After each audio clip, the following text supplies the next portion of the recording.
Donc, un témoignage. Amigram, où est Amigram? Elle est là. Eh bien, Amigram, elle va venir nous rejoindre.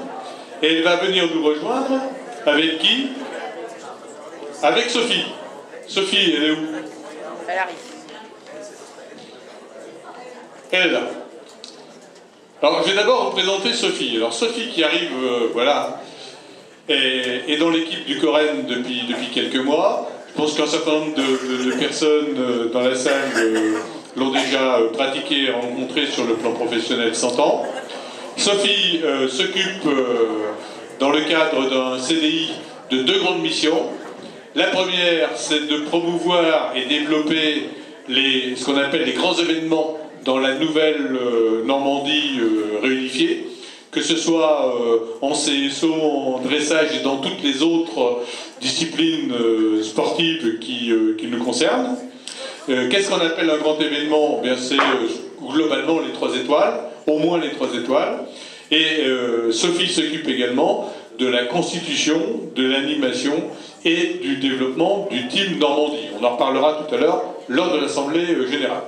Mais pour l'instant, Sophie est là parce que, figurez-vous qu'Amigram est australienne et qu'elle prétend qu'elle ne parle pas français, ce qui est absolument faux, mais c'est pas grave. Ça va nous permettre de faire un duo animé avec Amigram qui va nous parler en anglais australien et avec Sophie qui va nous faire une traduction simultanée qui va nous montrer quelques facettes de son talent. Eh bien, je vous laisse toutes les deux maintenant pendant quelques minutes pour que vous nous expliquiez d'abord qui êtes-vous, que faites-vous, quelle est votre expérience, que s'est-il passé dans l'équipe australienne l'année dernière aux Jeux équestres mondiaux par exemple, quels sont vos projets actuels, où êtes-vous installé, et tout ça dans les 10 minutes qui viennent. Sophie veut commencer. Alors nous avons une petite vidéo d'Amy et Bella à Saint-Lô l'année dernière. Si Fanny arrive à trouver la vidéo.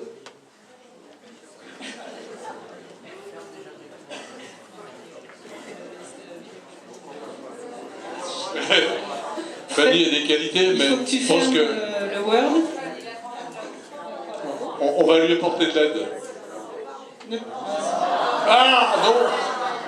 Il faut que tu fermes ça aussi. Tu vas dans disque amovible.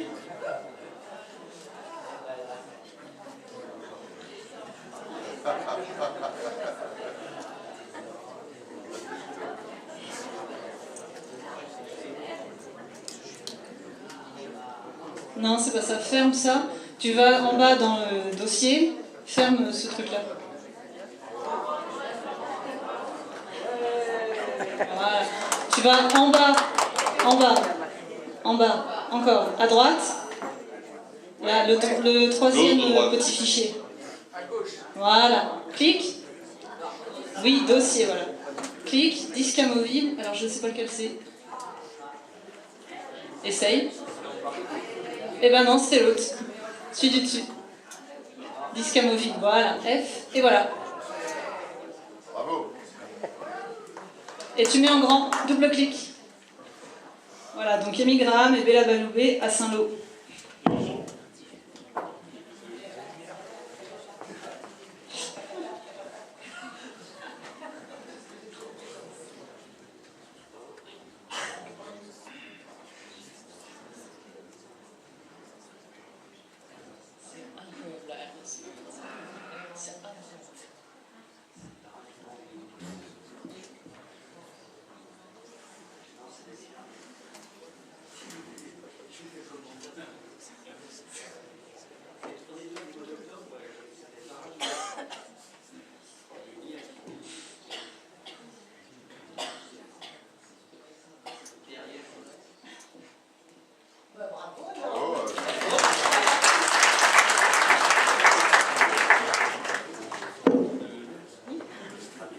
So, Amy, can you introduce yourself to the crowd, please?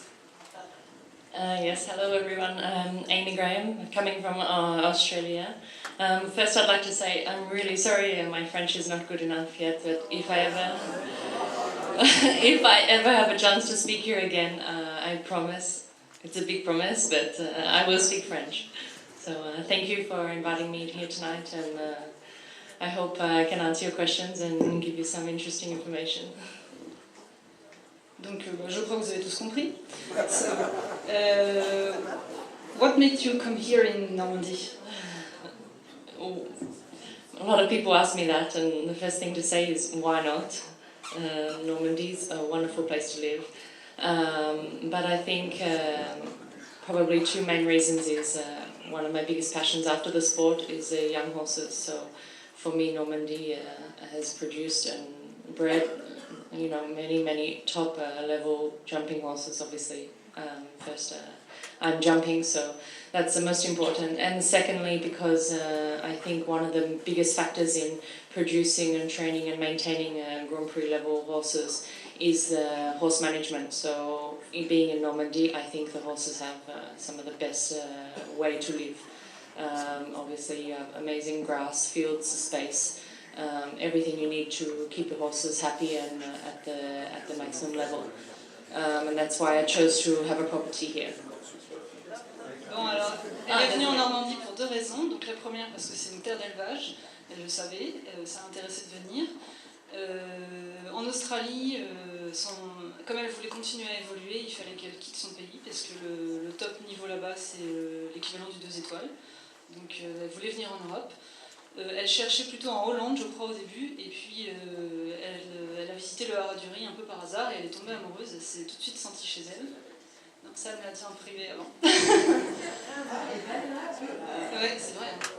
Et donc elle est très contente de son choix parce que c'est une grosse terre d'élevage et qu'elle peut faire beaucoup de commerce et elle a la chance de travailler avec des éleveurs passionnés et qui ont de très bons chevaux. Voilà. What did you think of the WEG in Normandy? Qu'est-ce qu'elle a pensé des Jeux équestres à Caen? Oh wait, c'est incroyable. For me, it was, of course, one of my first World Championships. I was a little disappointed with my personal result, but at the same time, the show itself, even from my colleagues, some of the bigger show jumping riders in the world, I've never experienced an atmosphere like that. Especially if you were lucky, or some would say unlucky enough to be in the ring after or before a French rider. It was amazing. Truly, you cannot imagine. Donc c'était ses premiers Jeux équestres, c'était une expérience incroyable. C'était apparemment très très difficile de monter après un Français, parce qu'il y avait une ambiance dans le stade, une atmosphère hors du commun. C'était vous, voilà, exactement. Alors je crois que Bella, vous aviez fait one clear round et... Oui, le premier jour après deux fautes. Oui, donc 2 fois 8 points et un sans faute. Donc elle était un petit peu déçue de sa performance, mais visiblement les Jeux en Normandie lui ont laissé un très bon souvenir. So, what are your activities right now in the Haraduri? Quelles sont ses activités actuelles au Haraduri? Well, first this year I was lucky or unlucky enough to sell Bella Bella Bay in America. So after this I had to rethink what I was doing. Obviously selling Bella has secured my future in France, and I want to spend my life here and to integrate into the Normandy life. I'm training young horses from Normandy breeders, developing partnerships with the Normandy breeders, and I do train starting to train some students from various different countries: Australia, Switzerland, Belgium, a little bit in France. But this is something that I'm starting to do. Firstly, it's the sport, and secondly, training the young horses. Donc elle a vendu Bella cette année aux États-Unis, ce qui lui a permis d'assurer sa base ici en Normandie.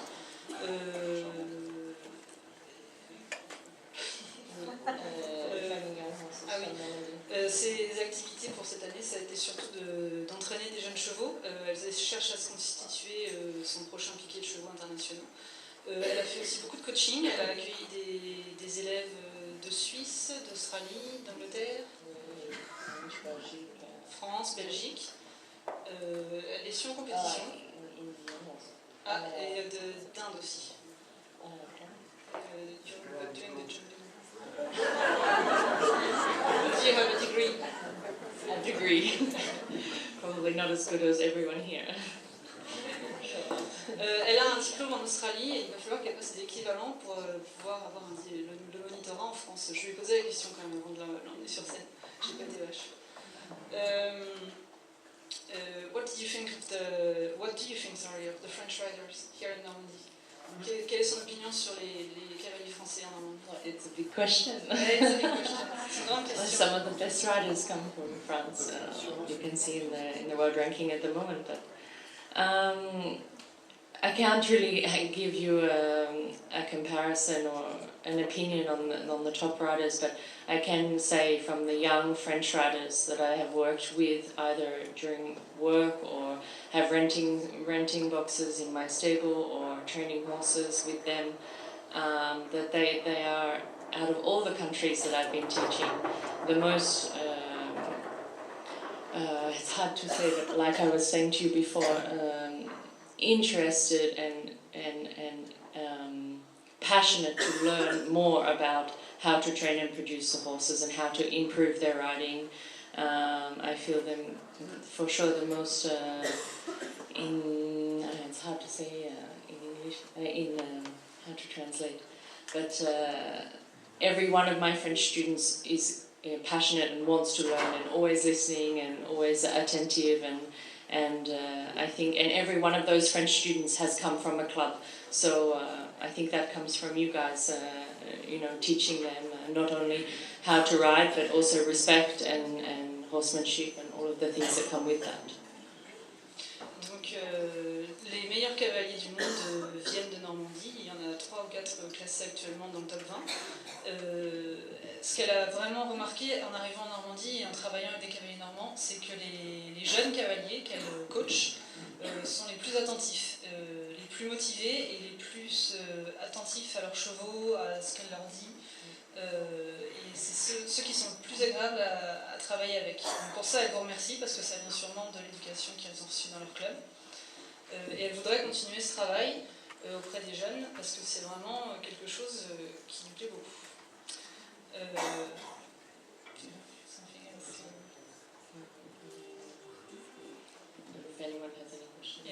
Est-ce que quelqu'un a des questions?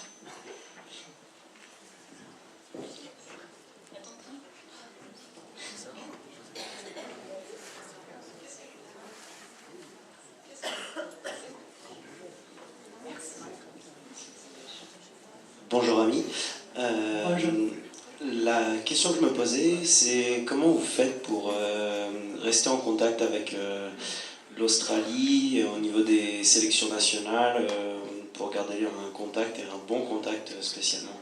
So my question was, how do you maintain contact with Australian Federation, and how do you keep yourself in good relationship with them and to be picked for international competition and championships?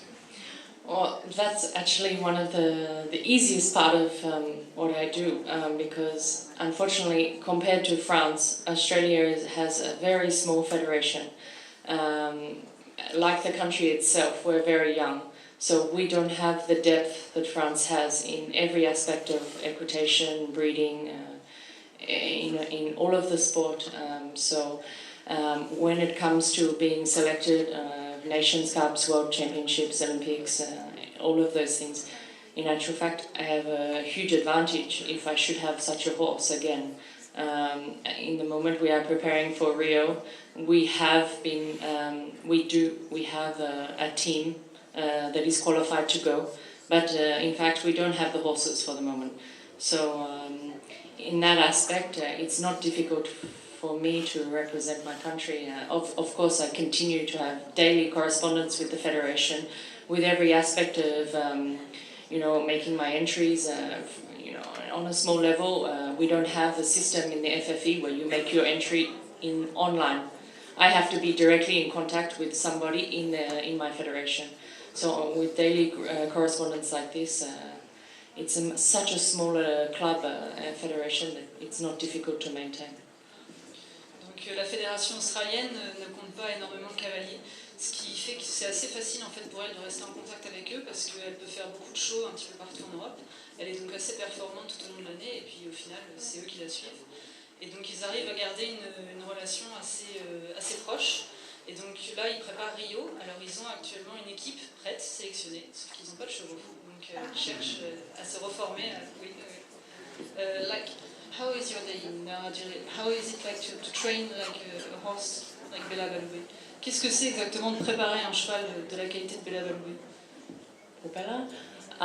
Okay, so again, like I said before, it's about horsemanship and horse management. So you try to have the horse in as much as possible, the most natural way.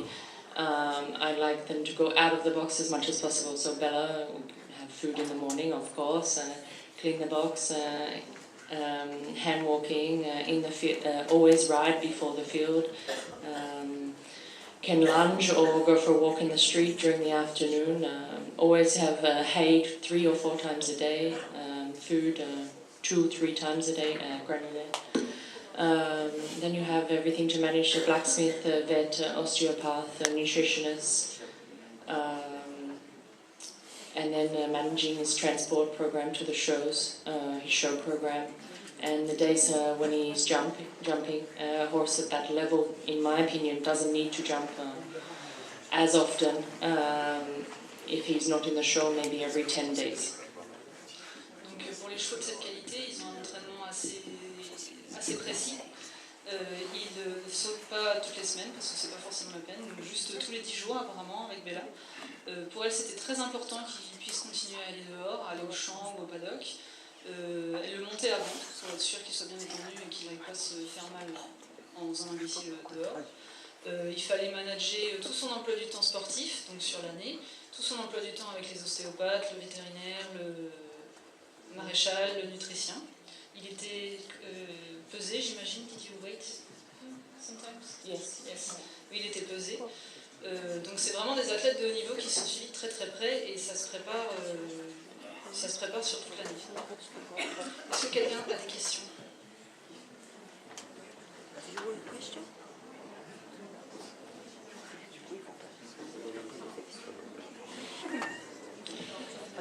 Merci Amy.